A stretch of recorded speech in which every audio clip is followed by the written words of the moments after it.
Alright, so my Chanel Allure Homme Edition Blanche just came in, and we're gonna see what it smells like. It came in this Chanel bag. I don't have much time to really do the full review right now, but I am curious because I want to know what the thing smells like. So I want to record my first impressions. It comes with a ton of this paper. Hate it. Automatically hate that. But I mean, they gave me a little bag, so I don't care. So here's the box. Let's open it on camera and see what it smells like.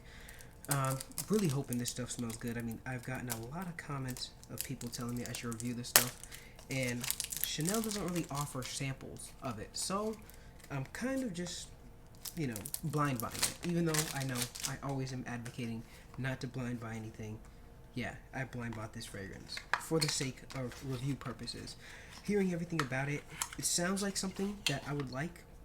Wow, the bottle looks clean, I'm not gonna lie. The white and the kind of like goldish silver color, it's neat. Alright, let me get a tester strip real quick. Alright, we got this tester strip.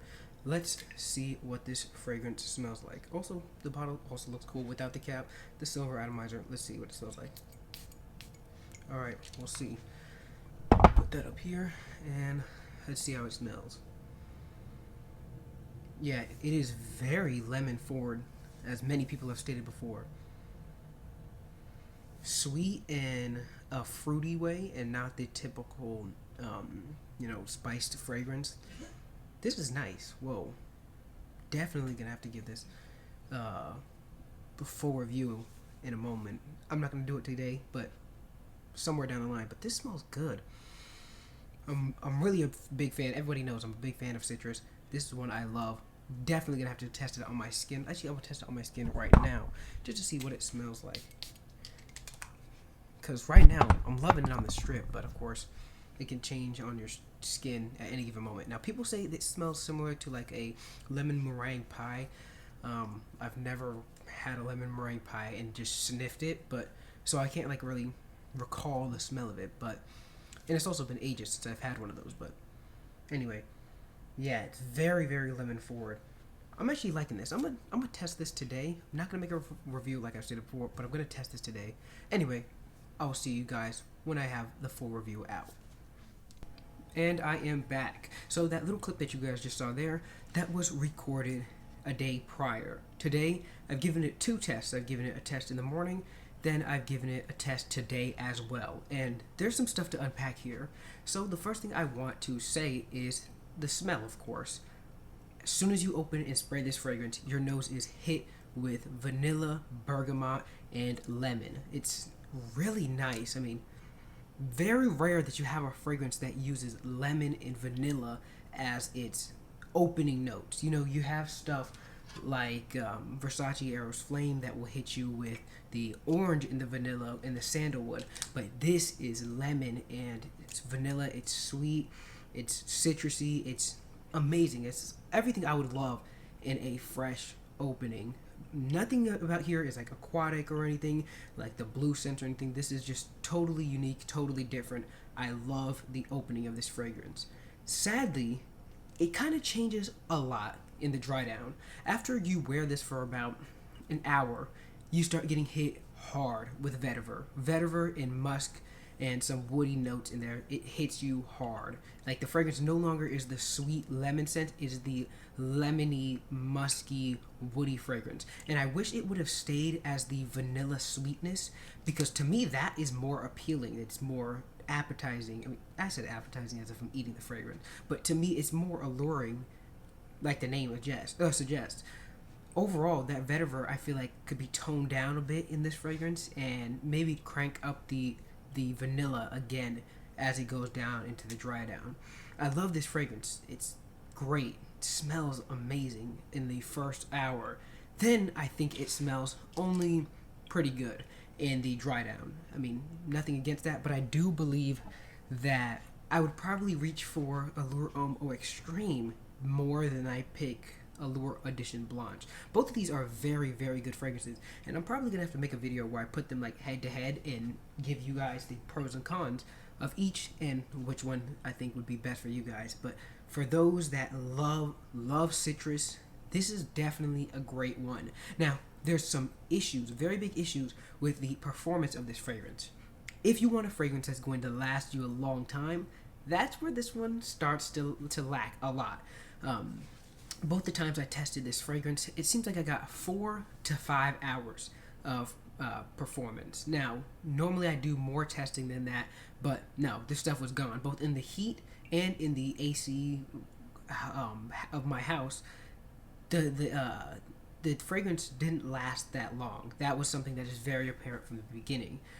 So 4 or 5 hours, and I sprayed 8, 9 times because I knew citrus is very weak often. So with citrus, I'm a lot more lenient on the sprays than I am with other stuff because I know it's not that bad. The projection also, though, was very poor. Both the times I wore this, I had a soft projection. In the heat, it did project a little bit more and was a little bit sweeter than in the house, which is to be expected. Usually the heat will make the citrus sweeter, brings out some different notes that you didn't know were in there. But both times I've tested this, the performance is not the greatest thing, and that is sad. But when you look at this fragrance, it smells and it looks like a quality fragrance. It is quality. I love the fact that it's quality, but I hate the fact that it is not performing well. Same with my thing with Clinique. Now, Clinique is not nearly as high of a quality as the Chanel, but I will say that the Clinique does smell like straight up citrus, and it's synthetic, cheaper, significantly cheaper, but both of these last not at all. There's other fragrances that I have that are fresh fragrances that are citrus, the Acqua di Gio original, and I always voice my dislike for that fragrance simply because it smells like the basic fragrance. So I don't really reach for Acqua di Gio that often. But overall, with this fragrance, I love it. Citrus, it's fresh, it's great for summer, great for fall. But would I spend $112 on this again? That's where it kind of gets a little rough. Chanel, we all know, does not offer any discounts or to be sold on discounters. They almost never are giving out samples unless you're like purchasing their fragrances. So really, I don't know if I would get another bottle of this stuff. I like it, but is it blind buy worthy? I don't think it's blind buy worthy. I mean, the only way you can get it is blind buy worthy because this is one of those ones that you have to buy on the website, I believe. But I don't know if the average person is going to pick this. I feel like I'm going to reach for this fragrance 95% of the time. I don't know what to wear between that and Allure Homme Sport Eau Extreme and the Bond Number 9 centerpiece for him. Those are usually the dumb reaches that I'm picking. This, I believe, is going to be a part of the ones that I pick when I don't know what to wear. But for the people that are not big fans of citrus, I don't know if this is the correct choice for you. There's a lot of other stuff that is great about this. I mean, of course, when you're buying a Chanel, the atomizer is amazing. I'll put a little clip and show you guys like I normally do. Atomizer is amazing, just like the Chanel Allure Homme Sport line as well. So nothing slagging there. Bottle design is cool. The packaging, like I stated in the first little clip, I mean, it's packaging. It's not anything special. They're not hitting you like Bond Number 9 does. So it's not anything worthy of being talked about. But overall, based off smell, price, projection, longevity, also off of, wearability, I would give this fragrance a 7.5 out of 10. Now, I would give it lower if I didn't love the smell of the fragrance. Like, if it didn't smell as good and if it wasn't so easily wearable, it would get probably a 6. Because the price, I feel like, is way too much for something that's not going to last. But it's still something I really enjoy. Now, for the average person, no, I wouldn't really recommend this to you. But if you want to smell like sweet lemon for 4 hours, this is a great pick. So 7 out of 10 for me. 7.5 out of 10. Well, actually, no. I would leave it at 7 out of 10 because 7.5 out of 10 just seems like it's a bit too high for all the cons of this fragrance.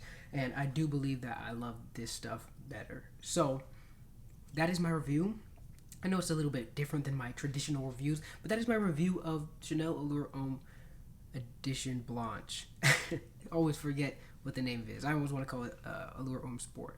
But anyway, if you enjoyed this video, guys, consider subscribing to the channel and leaving a like on this video, of course. I always talk about wanting to do a giveaway, and I still am really considering that. But if you want that, you're going to have to leave it down in the comments below. That's it. That's all I have for you guys. If you want to see a head-to-head version of Chanel Allure Homme Edition Blanche versus Chanel Allure Homme Sport O Extreme, leave it down in the comments as well. But I'll see you guys in the next video.